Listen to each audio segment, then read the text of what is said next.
But now we're going to get even more political by looking at where we stand now after the election. Divided we stand, we're going to be talking about some very important things. First slide coming up here, felony disenfranchisement. Now, disenfranchisement is a $5 word for something very simple and very ominous. It means that you can't vote. You've been disenfranchised. So as of October in 2016, 6.1 million Americans are prohibited from voting. That means they didn't vote this election. In fact, New York law can restrict voting rights for those in jail or on parole. So let's look at some of who those people are. Our next slide here, 7.7% of African Americans have lost their voting rights completely. In fact, 7 U.S. Senate race outcomes have likely been affected by disenfranchisement of people who otherwise would have been able to vote from the period from 1970 right up until 1998.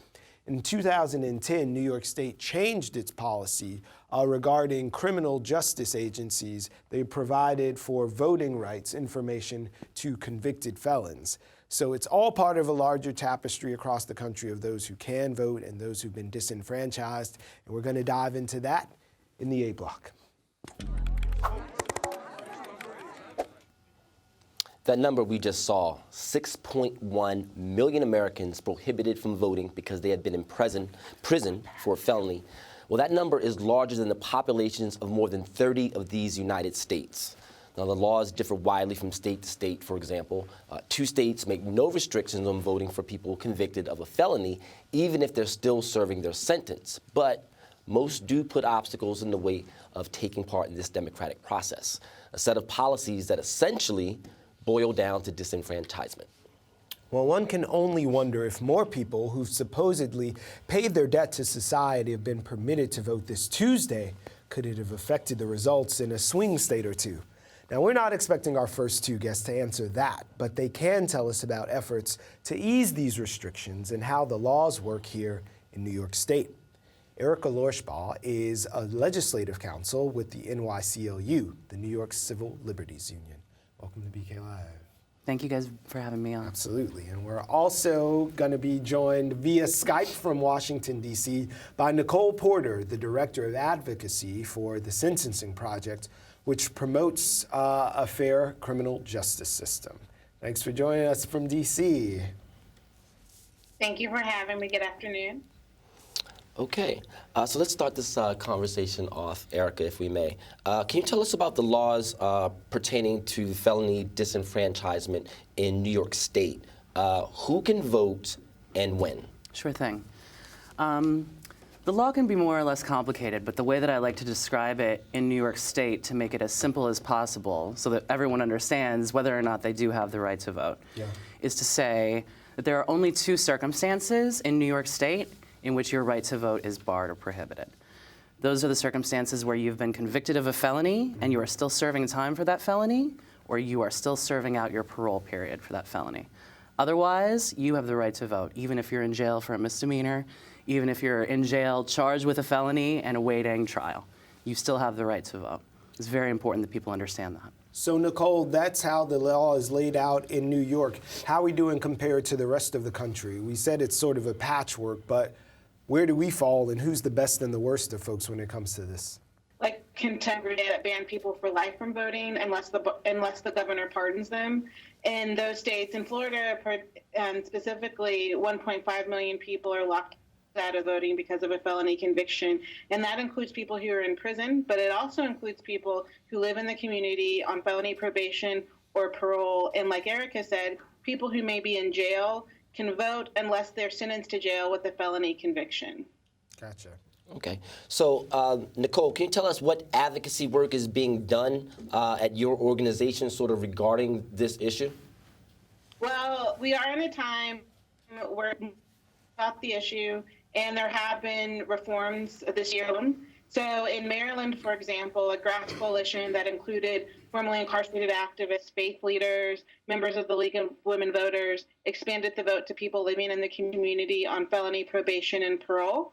And that coalition did that in spite of the governor's veto. So that there was robust advocacy in that state, and that robust advocacy is also happening in other states around the country as well, in states like Nebraska, Kentucky, Virginia, and Florida. So I want to go back to New York then. There was a law in the state legislature about providing absentee ballots to folks who are in jail but still eligible to vote and giving them access to those things. Where are we now with that law? Well, so what I can tell you is that a law to provide absentee ballots in the city jails has passed the city council and will be taken up for a hearing by the mayor, I believe the week after next, before Thanksgiving. You know, from what I hear, the mayor is expected to sign that bill. And that actually can be really helpful because again, a lot of people who are currently serving time don't know that they may be eligible to vote. And B, those who do may have a harder time than most of us on the outside getting a hold of an absentee ballot or knowing where to turn, getting assistance in getting registered to vote if they're not already. So even though it's not a huge law reform, it really could actually put some good steps in to it's a practical thing that can make a difference. Right, to re-enfranchise people. Because one of the things I was going to say, I hope I'm not jumping ahead, is that in addition to the people who are actually barred from voting, there's a huge buffer of people who simply don't understand. We know how many people are actually barred from voting because they have the conviction or they're serving the parole, and they're in or they're serving parole. We don't know how many people simply misunderstand that they're eligible to vote or not and don't vote because of that. Well, I want to piggyback on what you were just saying, and Nicole had mentioned Maryland. As I was reading through the VWI, the Voting While Incarcerated kit that was put out by the ACLU a couple of years ago, when I got to page 11, they were talking about Baltimore, Maryland. And when I got to page 12, it was saying that when the advocates and people went into the jail system, that they found that there was a correctional officer that had already been bringing in absentee ballots and helping inmates to vote for a number of years, and how important that was into establishing that system in Baltimore. That was my father. And I called him up last night. The proud son moment. I called my father up last night and said, Daddy, I'm reading this ACLU report, and I read him the passage on page 12, and he said, yeah, that's me. You found me. Now, what they said was when they went into the institution in Baltimore, that in just the previous 2 weeks, that one correctional officer single-handedly by himself had signed up 350 people to register. So, I had this conversation with my father last night. I was saying, if there were people like you all across the country, how significant a difference would that have made? And he did speak to the fact that when they go through tier by tier and talk to inmates, some people obviously aren't eligible, but some people are just not concerned. They really just say, hey, I'm in jail, so clearly I can't vote, and they just simply don't know their rights. That's right. But where is New York City? Where is New York State in terms of on the ground, in the prisons, advocating and educating their inmate population that still retain the right to vote?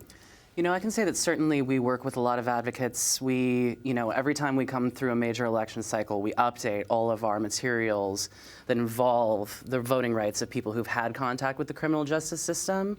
New York, I think, in the grand scheme of things, might fall somewhere in the middle. We're not a state that bars you for life once you've had that criminal justice contact, but we're also not a state like some other states in the Northeast that either provide you the opportunity to vote as soon as you get released, or provide you the opportunity to vote the entire time you're in, even if it's for a felony.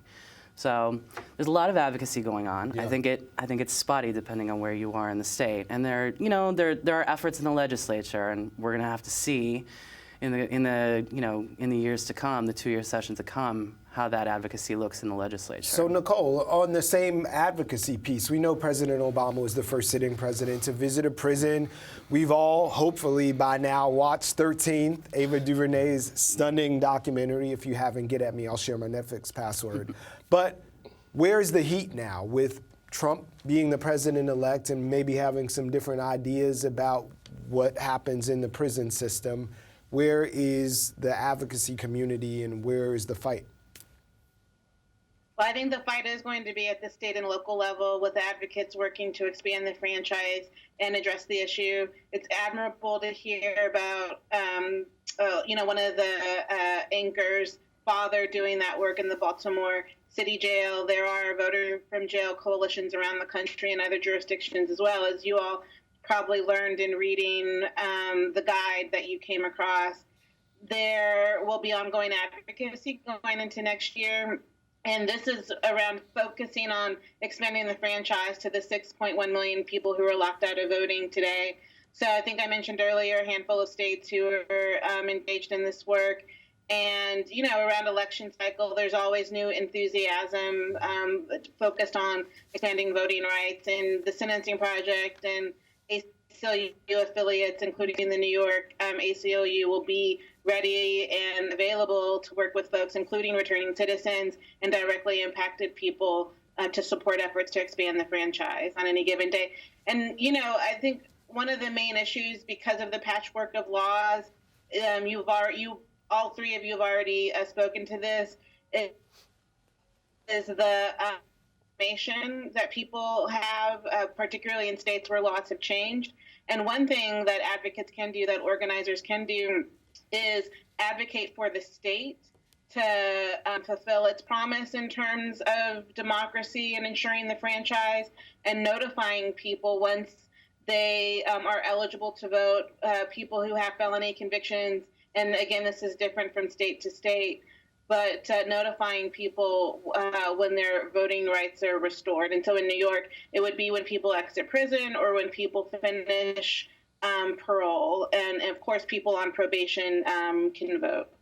Is there any movement afoot at all to just say, so what, you went to jail, you committed a crime, unless you were convicted of treason or terrorism or something? Who cares that you did something that got you in jail? Why should you lose your right to vote because of that? The people that don't want you to vote. Who are they? No, but really, is there anything to just say, like, forget all of this penny ante stuff state by state, just make it right? Well, federally, I'm not an attorney, and Erika, I'm sure, can provide more information on the law. There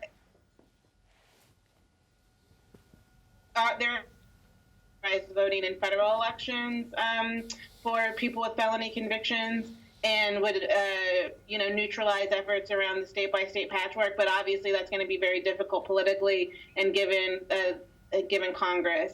Of course, the Sentencing Project, we support people never losing their right to vote, so even folks who are inside, whether or not they're in prison or jail. And within the last year, advocates in Hawaii were successful at getting legislation introduced for people voting from inside, including people in prison and in jail in that state. So I think a lot of this conversation is happening at the grassroots level, or voting rights advocates and returning citizen advocates. And, campaigns have different policy goals around the country, but these conversations are happening. All right, Erika, just short answer then. Do we have to have more white people going to prison and getting disenfranchised before we can get a change in this law, not piecemeal? I love the way you frame that question. I think based on perhaps the analogy to what's going on with the drug wars, and how a lot of advocates claim that the only reason politicians are paying attention is because those impacted are no longer faces of color but white faces. So I think it's a very fair question. I don't know the answer, but I think it's a very fair question. All right. Okay. When you find out, please come back. You bet I will.